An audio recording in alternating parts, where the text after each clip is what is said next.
if there's one thing Hong Kong people are good at is fleeing, because that's how our history has been. That's how our society was built. Because we are basically a city of refugees. I mean, we have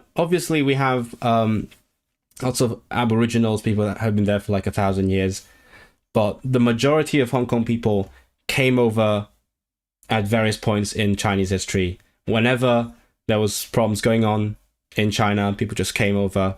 There's like Vietnamese refugees, there's Chinese refugees from Shanghai, from middle, from the north, whatever.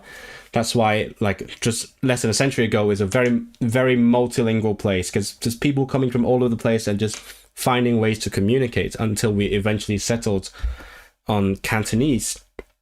And that's why I always said we have a lot in common with like America, because we are basically a oh, I want to say a country of migrants, but we can't say that, so I'm not going to say that, but I would have said that. There's lots of people coming in, and people still come in.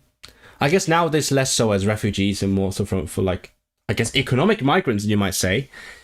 And throughout our recent history, whenever there's been a problem in Hong Kong, people just moved to elsewhere, to Canada, to North America, to the UK, and then when there's, or like to, I don't know, to Taiwan, to Southeast Asia, and then when there was problem with those countries, they just kept moving.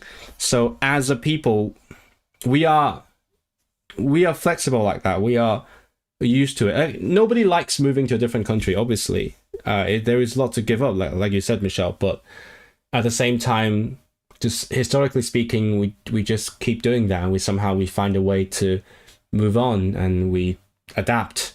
And that's always been one thing that people say is special about Hong Kong people, because we are so incredibly adaptable in many different ways, and that is one of the ways. And people are saying that now, like, oh, where else? Where do we move next? And people start collecting passports. That's also why this is going to a completely different thing now. But I always said Hong Kong is like a city of passers-by. People just pass by. They come, they move away, and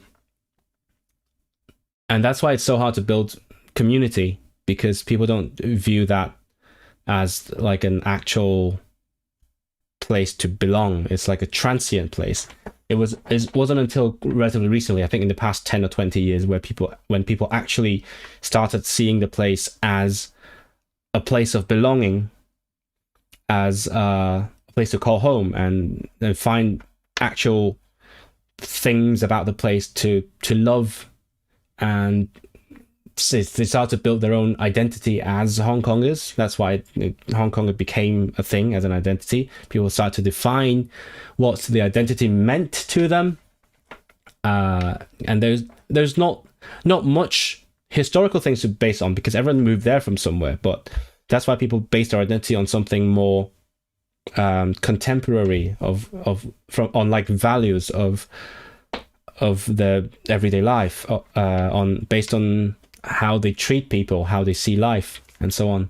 But like you see lots of stories of like Cantonese immigrants in the US, for example. Lots of them, if you look at Wikipedia, lots of them would say like, oh, this person was born in Hong Kong and moved to the US, but like the parents were born in somewhere in Canton and moved to Hong Kong. That's a very classic story.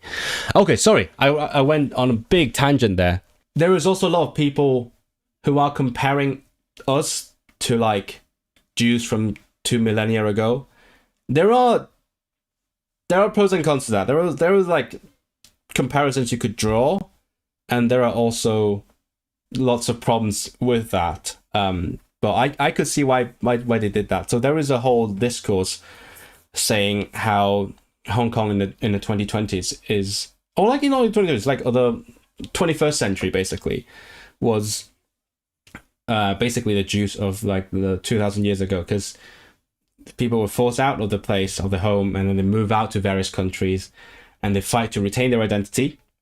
Obviously, it's going to be a lot harder for our people, because we don't have like a religion uniting us, and it's not even that strong of an identity. And also, like, the Jews were united by being marginalized by their host countries. So that's a whole different thing. But yeah, there are lots of people saying that, and then there's also people quoting like Marvel and saying it's like Asgard is not a place, it's a people.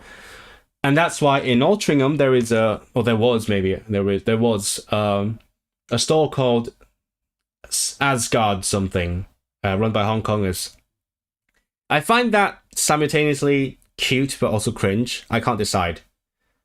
I feel like using using Marvel quotes as your entire identity is kind of a little bit melodramatic, but I don't know. What do you think?